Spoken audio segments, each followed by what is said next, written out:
บ่เศร้ากับบ่ทนพี่น้องเอ้ยน้องทั้งคนจากไปพี่น้องหนุ่มลาวเนาะท้าวแก้วอุดรพี่น้องเป็นชาวลาวที่ว่าไปเฮ็ดเวียกอยู่ที่ลาดพร้าวก็คืออยู่ที่อันนั้นโรงเบียร์เนาะพี่น้องเนาะหรือว่าบ่อนที่ว่ากินดื่มอยู่ที่ลาดพร้าวที่ว่าบ่อนที่เกิดเหตุน่ะพี่น้องเกิดเหตุไฟไหม้เนาะพี่น้องเนาะเออเปิดใจเนาะเปิดใจกับทีมงานข่าวไทยเนาะพี่น้องเนาะเปิดใจแล้วก็ทั้งน้ำตาไหเนาะพี่น้องเนาะที่ว่าเขาไปซอยหนองบ่ไหลไปซอยหนองบ่ได้ที่ว่าเกิดอุบัติเหตุเนาะพี่น้องเนาะนั่นก็คือตอนที่ไฟไหม้เนาะพี่น้องเนาะไปซอยหนองทรายบ่ได้ที่ว่าน้องเนี่ยเพิ่นก็ตุยเนาะพี่น้องเนาะที่ว่าเพิ่นก็จากไปว่าซะท้าวแก้วอุดรเนาะท้าวแก้วอุดรเนาะชื่อเพิ่นเนาะน้องเพิ่นชื่อพรประเสริฐท้าวพรประเสริฐนี่เป็นผู้ที่ว่าประสบภัยเนาะพี่น้องเนาะที่ว่าจากอ้ายไปแล้วเพิ่นให้สัมภาษณ์ด้วยน้ำตาพี่น้องเอ้ยน้องทั้งคนจากไปเนาะพี่น้องเนาะโคตรเศร้าโคตรเสียใจเลยสำหรับบ่าวไส้นะนำหาน้องบ่เห็นเนาะตอนที่ว่าเพิ่นเว้าตอนที่เพิ่นออกมาเนาะเพราะว่าตอนที่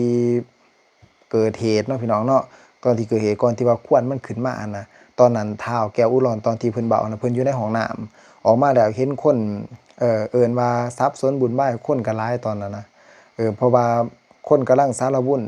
นบุญบ้ายอยู่เอาชีวิตรอดเพิ่นซะเพิ่นก็แล่นออกมาทางนอกแล่นออกมาทางนอกกำลังสิจับเตาแก๊สนะพี่น้องกำลังสิจับเอาแก๊สที่ว่าไปหมอดไฟพี่น้องไปหมอดไฟเพราะว่าแนมหาน้องเจ้าของบ่เห็นกำลังสิแล่นเข้าไปแต่ว่าสู้กับควันไฟบ่ได้สู้กับไฟบ่ได้เนาะควันอันอัดแน่นไฟอันมหาศาลสุดท้ายก็ได้ถอยออกมาเนาะถอยออกมาถือว่าซอยน้องบ่ได้ว่าซั่นซะเพิ่นก็ได้ถอยออกมาเพราะว่าต้องถอยเอาชีวิตเจ้าของรอดก่อนเพราะว่าไฟนั้นมันแห้งหลายๆคนที่ว่า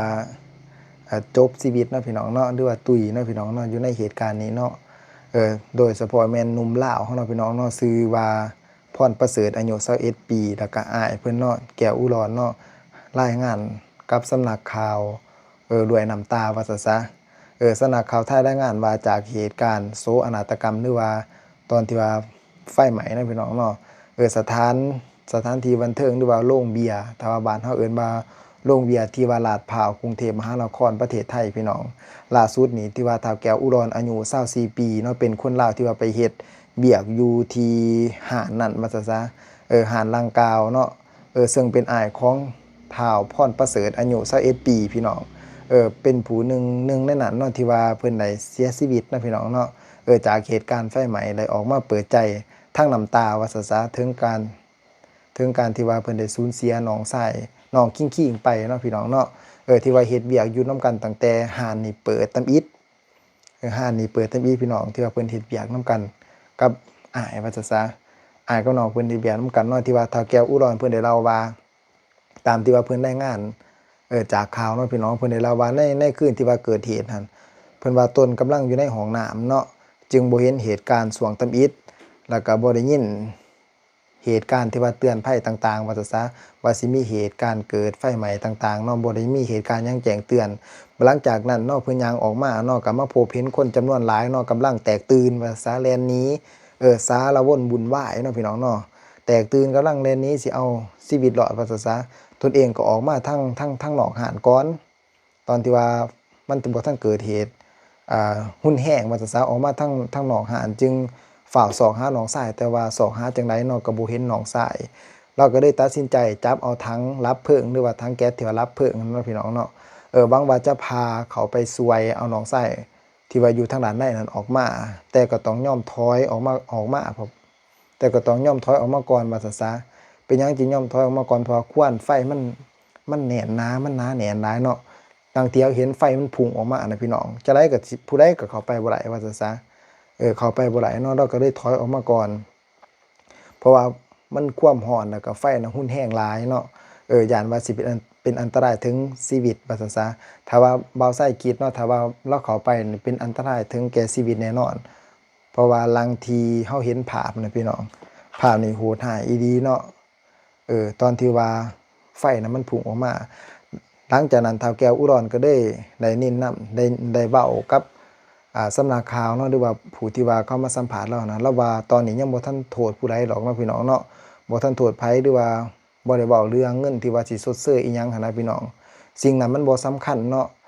สิ่งที่ว่าสำคัญที่สุดของเพิ่นในตอนนี้ก็คือขอวิงวอนให้หน่วยงานที่ว่าเกี่ยวข้องนี่ช่วยเร่งอำนวยความสะดวกในการนำร่างว่าซะนำร่างน้องชายของเรากลับคืนสู่ประเทศลาวให้ไวที่สุดเพราะว่าพ่อกับแม่นี่กำลังรอท่าลูกกลับบ้านพร้อมกันว่าซั่นซะแต่ว่าผู้หนึงนี่บ่มีลมหายใจแล้วแต่ว่าพ่อแม่นี่ยังรอท่าอยู่เนาะตอนนี้สิ่งที่ว่าเราต้องการที่สุดก็คืออยากได้ร่างกายเนาะร่างกายของน้องชายเรานี่กลับบ้านเนาะไปให้พ่อแม่นี่กำลังรอท่าเนาะพี่น้องเนาะกำลังรอท่าให้มาพร้อมหน้าพร้อมตาถึงว่าน้องของเราสิจากไปก็ตามเนาะสิ่งที่ว่าเราต้องการที่สุดเฒ่าแก่อุดรตอนนี้คือร่างกายของน้องเราเนาะสิ่งอื่นใดนี่เราบ่สำคัญว่าสิเป็นเงินสดเซ้ออิหยังก็สร้างเนาะพี่น้องเนาะเรามันบ่สำคัญสำหรับเราหันนะเราก็บ่ได้ไปโทษผู้ใดอีกเนาะเพราะเหตุการณ์นี้มันเกิดขึ้นเราก็เฮ็ดเวียกหยังมาน่าสิแม่นล้นเติบแล้วเนาะพี่น้องเนาะล้นเติบว่าเราเฮ็ดตั้งแต่ห้านเปิดตำอิฐถือว่าห้านเปิดโดนแล้วก็เฮ็ดตั้งแต่ห้านเปิดจนฮอดปัจจุบันเนาะจนเกิดมีเหตุการณ์แบบนี้เราบ่ได้โทษผู้ใดเนาะแต่ว่าเรื่องนั้นให้เอาไว้ที่หลังว่าซั่นซะให้หน่วยงานเขาสืบสวนแต่ว่าตอนนี้นี่ขอวิงวอนก่อนขอวิงวอนให้ทุกคนนี่หานำร่างกายของน้องเราหั่นน่ะให้กลับไปพร้อมกันกับเราเนาะพ่อแม่กำลังรอท่าสิ่งที่ว่าต้องการที่สุดแล้วก็สำคัญที่สุดสำหรับเราให้สัมภาษณ์กับสำนักข่าวเนาะด้วยน้ำตาพี่น้องเอ้ยให้เลยเว้าเลยว่าซั่นซะน้ำตาไหลเลยย้อนความเสียใจสำหรับเหตุการณ์นี้เนาะถือว่าหนุ่มลาวเราที่ว่าเฮ็ดเวียกอยู่หั้นก็ถือว่าบ่าวไส้ก็ขอแสดงความเสียใจนำอีหลีเนาะเพราะว่าคนลาวเราก็ไปเฮ็ดเวียกอยู่ร้านอาหารร้านกินดื่มนี่ก็หลายเนาะ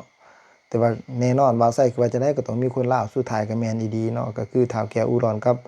พรประเสริฐเนาะพี่น้องเนาะน้องเพิ่นเนาะบ่าวไส้ขอแสดงความเสียใจนำหลายๆเด้อถือว่าเหตุการณ์นี้ถือว่าอ้ายก็อยากช่วยสุดความสามารถเด้อว่าซั่นซะ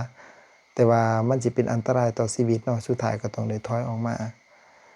สำหรับบ่าวไส้ก็ขอให้ทุกๆคนเนาะที่ว่าประสบภัยหรือว่าเกิดเหตุการณ์นี้เนาะขอให้รอดขอให้ปลอดภัยเบิดทุกๆคนนะพี่น้องบ่าวไส้เป็นกำลังใจให้ทุกคนเด้อเนาะเหตุการณ์นี้มันสิเกิดขึ้นแบบใดก็ตามเนาะบ่าวไส้ก็หวังว่าทุกๆคนนี่ที่ว่ารอดออกมาได้ก็สิปลอดภัยนะพี่น้องเนาะบ่าวไส้ขอเป็นกำลังใจให้เด้อพี่น้องเด้อ